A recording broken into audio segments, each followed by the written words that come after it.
Anthony Hartwig here with another girls basketball season preview. In Coach's Corner, we are joined by the new head coach down there in Struthers in the field house, and it is Halle Minchin-Skook.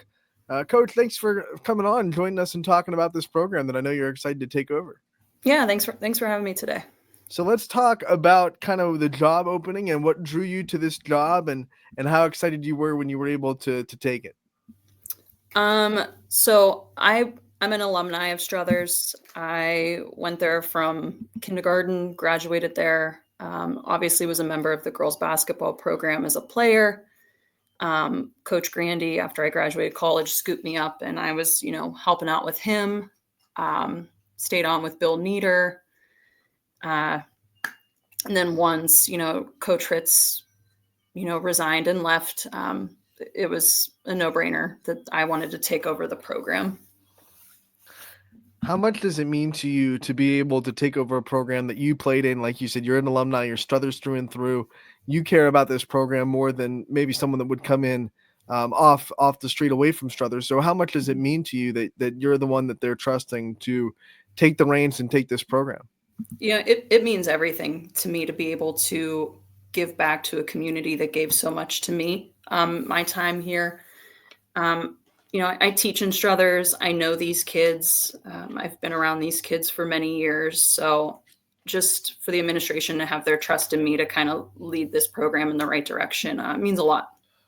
One of the things coach has to do first year is kind of instill a culture and instill a philosophy that they Mhm. want to bring to the table. So talk about kind of the culture that you want to see Struthers have and maybe some of your coaching philosophies that you're going to be bringing to the program.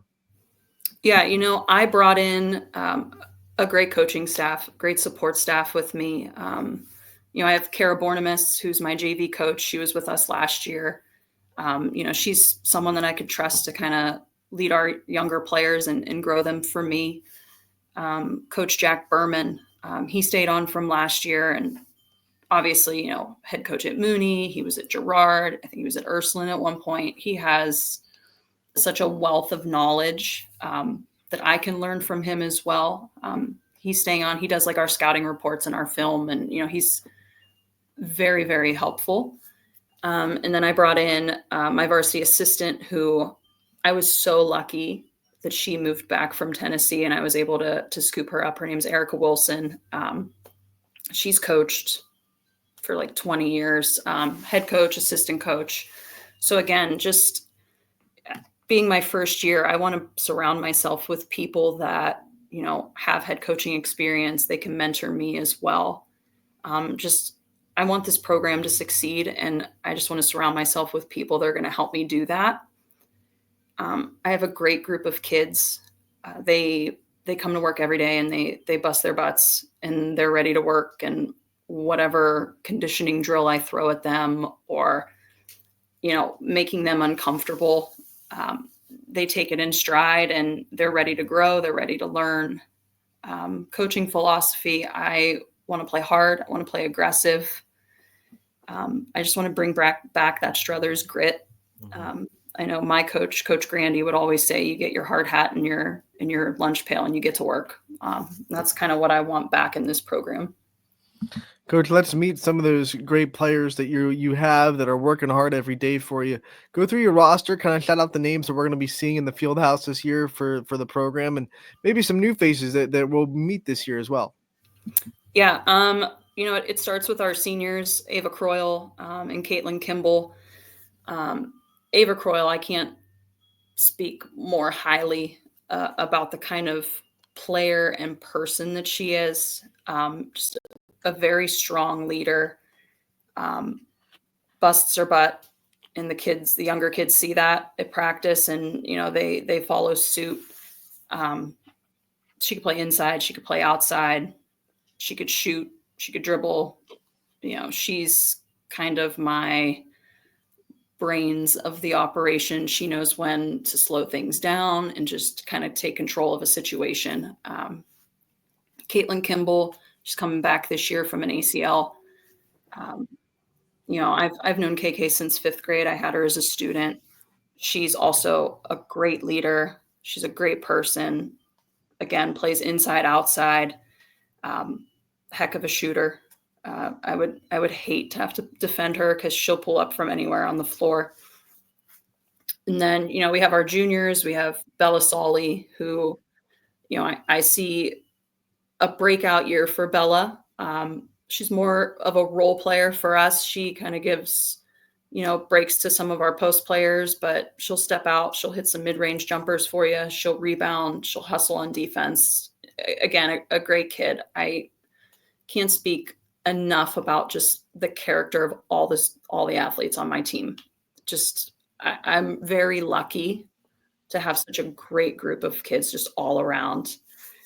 At the point, we're going to have Natalie Adams, Red. She's a workhorse. She is just a motor, mile a minute. She'll get after it on defense. She's going to drive the lane. She's going to get contact. She's going to the free throw line. Natalie Wallaco, she has grown a lot just the past couple of years that I've coached her. She's a great shooter. She's quick. She's going to play defense. She'll get after things for us.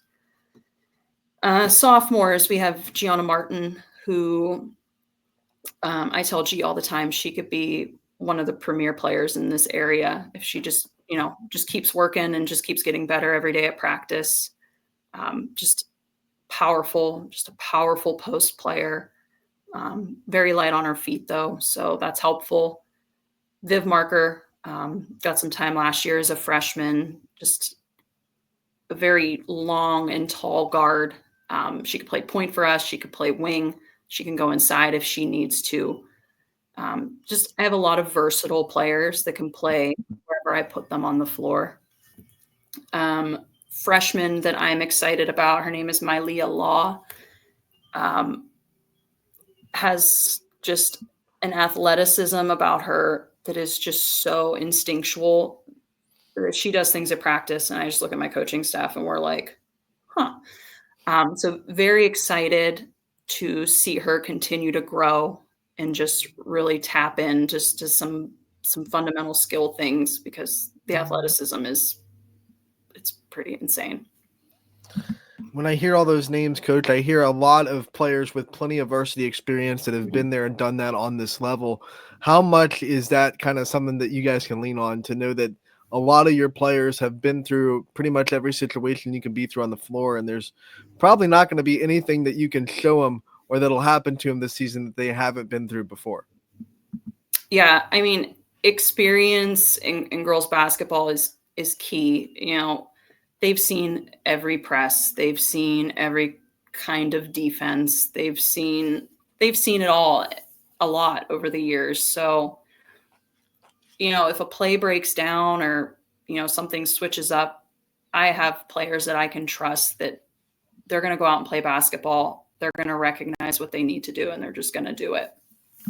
Let's talk about the schedule that you're going to have in front of you. We'll start with the conference inside the NE8 in girls basketball. It's always competitive. It's always right there. Talk about the NE8 this year and how you kind of see it shaking out, and what kind of things Struthers can do to really put themselves in the top tier of the conference. Yeah, I mean, the NE8's always competitive. I feel like any team can beat another team at any given moment.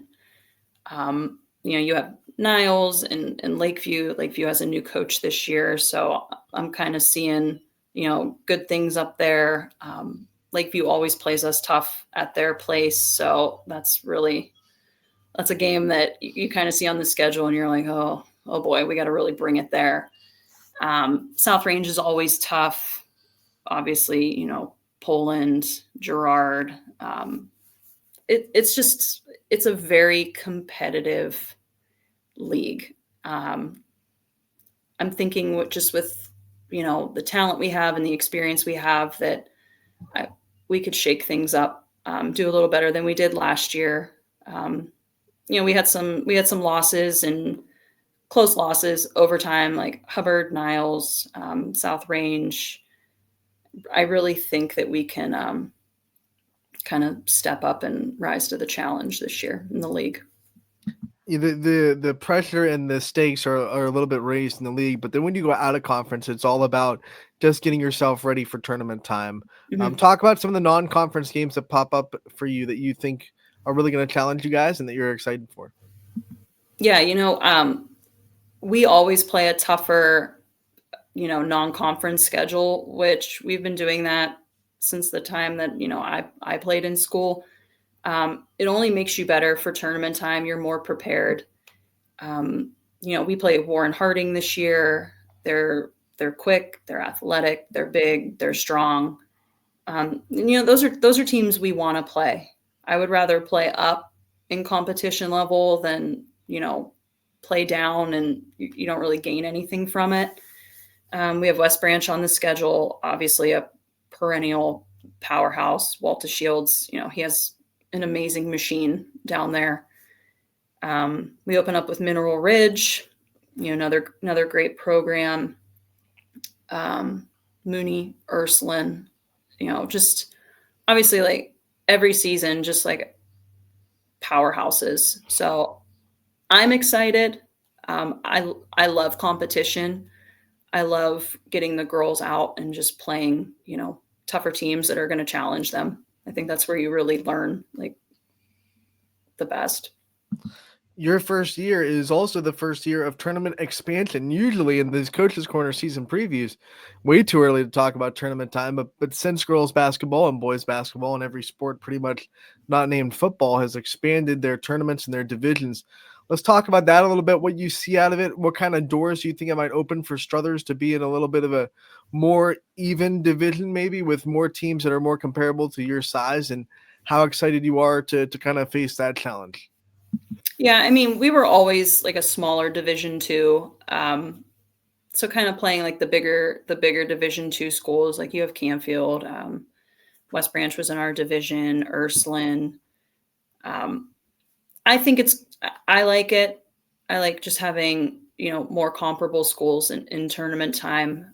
But a lot of the teams that were Division two have also dropped down to Division four, so we're still going to see the usual suspects. But yeah, I'm excited to drop down to the expanded divisions. Coach, you already talked about your staff, and we know that there are so many people that work endlessly hard with you to make this Mhm. program great.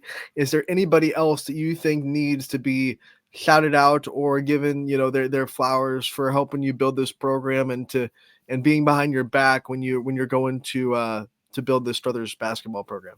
Well, I'm going to shout out our trainer Jason, just because he keeps the girls healthy, uh, keeps them injury free. I'm going to shout out our yoga instructor as well that we do. Her name's Alex. Just getting us recovered and stretched and just minimizing injuries, getting our mind right. Our administration, anything we ask for, they're going to do for us and help us do. Nancy Knight, our athletic director, Roger Day, Mark Carden, principals at the high school, Pete Perone, our superintendent. They all have this program's back. They want to see us succeed. Struthers' first game, the Wednesday before Thanksgiving, the 27th at home against Mineral Ridge. Coach, I don't think the community needs too much of a call to action to come to see you guys because they always fill the field house. No, But if you Struthers, have we if you we love our sports. We love our kids. I can't speak enough about this community. Anything that we need, they come out in spades and support us. they'll probably be lining up on the Tuesday before just to get into the door to the I field hope house so. ready for you guys. I hope. And plus, the concessions at the field house can't be beat, right? Oh, you So can't beat the if popcorn. no, Nope. not at all. All right, Coach, we wish you the best of luck this year. Thanks for coming on, talking to us, and we will Thank see you. you Thanks for again having real me. soon. Yep. Thank you.